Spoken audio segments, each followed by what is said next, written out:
Thank you very much. Hi. Well, today I would like to take you on a bit of a journey.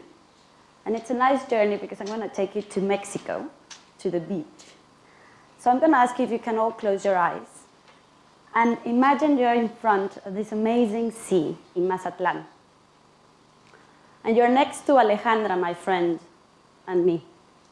We're both in front of this sea, and Alejandra says to me, "How would you describe the sea, Gina?"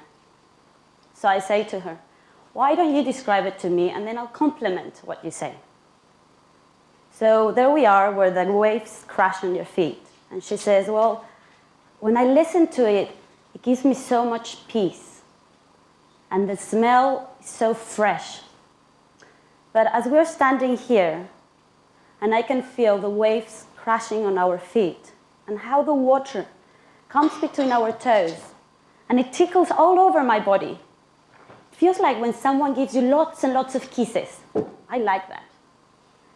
But also, when the water goes back into the sea, I can feel the strength, the power.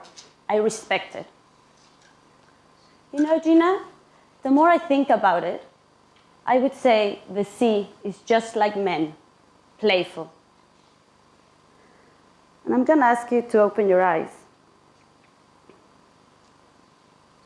You're back in the university. That day, Alejandra, my friend, took a blindfold not only from my eyes, but from my mind. That day, Alejandra, who's blind from birth, and who took this photo to show the first time she was in front of the sea, remind me of the importance of not just only passing by and seeing things, but really start looking and perceiving at the essence of things, of places, of people. That day, I really wanted to understand more what was behind, what was the story behind things, behind the people I met along. So on that note, I would like to tell you a little bit about my own story. So I was brought up by a Mexican mother, a British dad, in Mexico, an amazing country. A country full of contrasts, which I identify from an early age. When I was 8 years old, I remember running into my mom's room and telling her, "Mom, I know what I want to do when I'm older." Can imagine my mom, very proud, wanted to hear what her little 8-year-old girl wanted to do.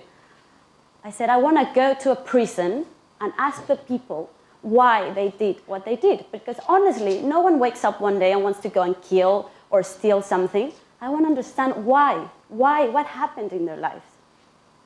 Definitely not what my mom was expecting to hear.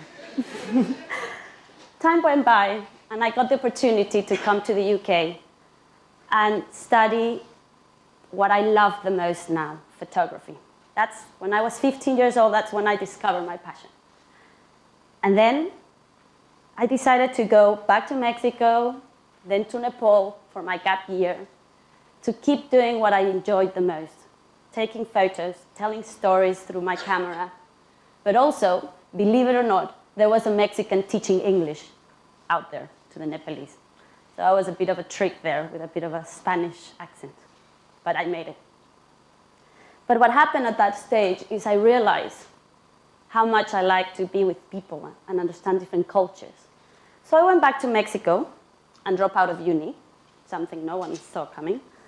But I decided to just focus in being a photographer and work as a travel magazine and tell the stories and get to go to different countries and understand what was going on.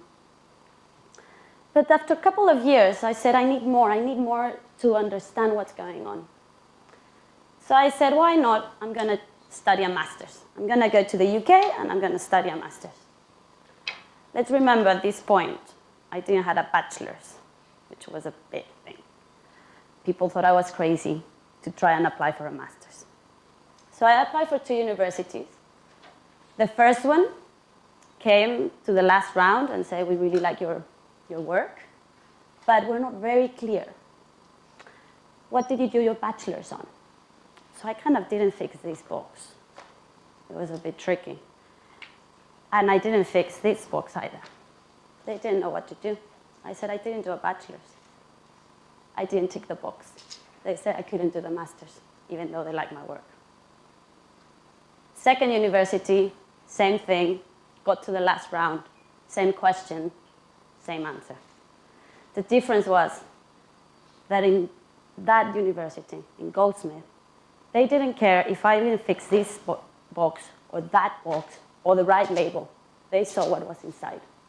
They saw my story, they saw my skills, and they gave me a chance. 1 week before I came to the UK to study my master's in image and communication, I was also at this exhibition that Stephen mentioned before, Dialogue in the Dark, where it was my first time I had met a blind person. And after going through that exhibition, I went back home, went again with my mom, and said, guess what? I know what I want to do. My mom didn't know what to expect by that point. And I said, you know, I'm going to go and do my master's, and I'm going to do some research on how to teach photography to blind people. Yeah, that happened. She said, I've lost her. You're crazy. What's that idea, no? But that's what I did. I came and did my master's, and I did the research, and it made all the sense to teach photography to blind people.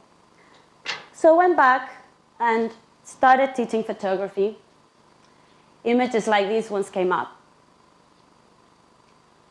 And I just started looking and said, something's going on here. People are transforming by taking these photos because they're being heard and seen from what they do have. So at that point, I decided to set up an organization called Side of Emotion.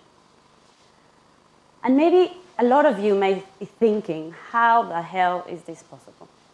How can a blind person take photos? And even if they can, what's the point if they cannot see them?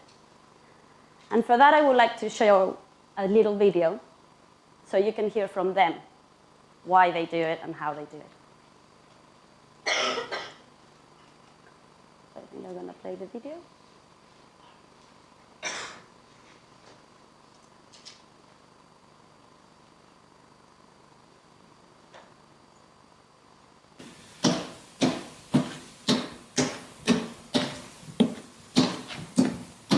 Me emociona pensar en construir la foto con las técnicas que me enseñaron.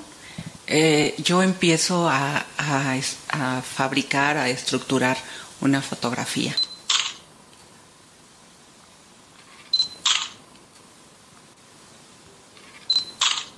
Nosotros desarrollamos los demás sentidos, que es el tacto, es el olfato, el oído, tocar para ver qué alto, qué ancho, la textura.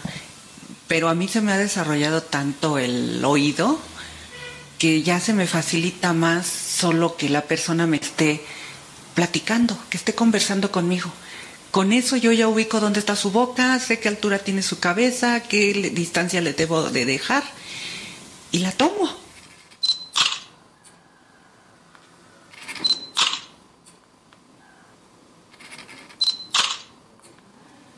En realidad todo es mente. Si nos damos cuenta de, por ejemplo, esta silla en la que yo estoy sentada, alguien un día pensó, ya sé, el banco de la escuela va a ser así. Y lo creó y lo hizo. Es lo mismo que cuando aparentemente no tenemos la visión, aparentemente todo está en nuestro pensamiento. Y cuando ese pensamiento sabe lo que quiere retratar, sabe lo que quiere ver, lo que quiere hacer que los demás vean, solamente tiene que estar en nuestra mente. Sonríe, por favor, más, Gaby, por ejemplo. O tú, Mari Carmen, ponte más coqueta. O Eduardo, tú así y asado. Todo está en mi mente. Y mi mente es maravillosa. Yo ya lo vi antes que ni siquiera la foto estuviera hecha. Ya lo vi. Clic y sale la foto.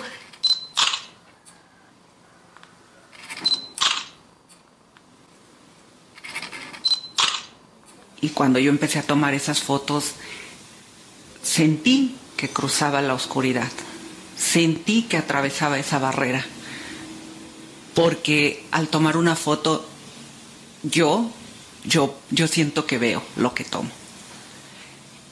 De igual manera, siento la emoción que me transmite el tomar esa foto, esa persona, ese retrato. Es algo muy bonito. Es algo que me sacó de la oscuridad.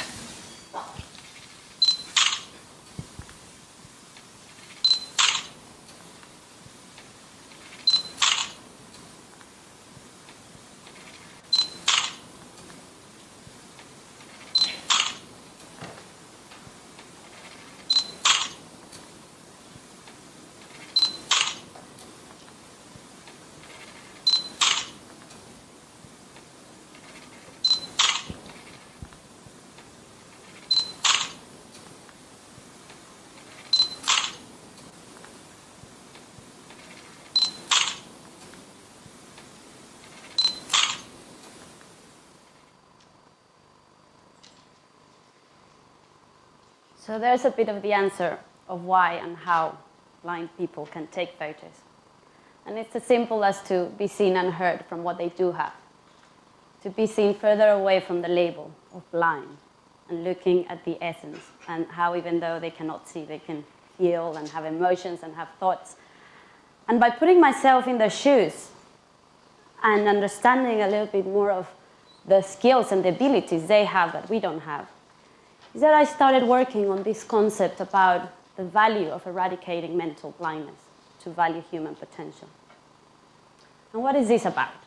It's as simple as looking further away from all these labels, because honestly, you would agree with me, it looks a bit ridiculous if we were walking around the streets with all the labels so visually and all those tags and trying to put people in one box and in the other one, when we are much more than that. And that's the value that blind people showed me. They need to talk to you first, and then they'll label or they'll be biased or they'll have all the stereotypes, because we are human beings and it's a survival kit to kind of understand where we are or where we're going. But first, they talk to you. They listen to you. They connect as people, not as labels, not as tags or stereotypes, as people. So why not start going out there and meeting people by asking why they do what they do, how they do it, and at the end, what they do. At the moment, the process for recruitment in all the schools and even in the companies, it's a process where we start with what? In which box should I put it? Here? No, actually, well, no, it should go here, or no, it doesn't tick any of those. And we're much more than that. And that's what I've been learning by working with blind people, is to connect with the essence of the person. After all, from the moment we're born, we are creating our own story. So why not get to a point where we stop just focusing so much in creating this amazing CV? What would happen if suddenly we're asked for our story rather than our CV?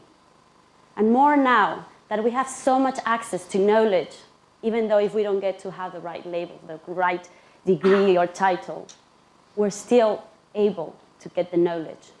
And we're in a globalized world where we can interact with so many cultures and get so much knowledge that will never fit in a box, in a tag, or in a label. Why not just start connecting and understanding the stories of the people, what they have to say, what happened in their life, why, how, who are you as a whole? If we could start looking at people from those stories, we would get to connect in an authentic way. And I'm going to ask Esdas if she comes with me and helps me actually flip a coin, because the invitation today is to flip the coin. And remember, there's always two sides of the story. One to be heard and one to be told. So if you can help me flip the coin. Higher, higher, to put as an example so you can check it out. And there you go. Heads. And what's the other side? The value of this coin is both sides, right? It's not just one. Why don't we just start looking at it? And for this, I'm going to ask just to put the last video. Thank you.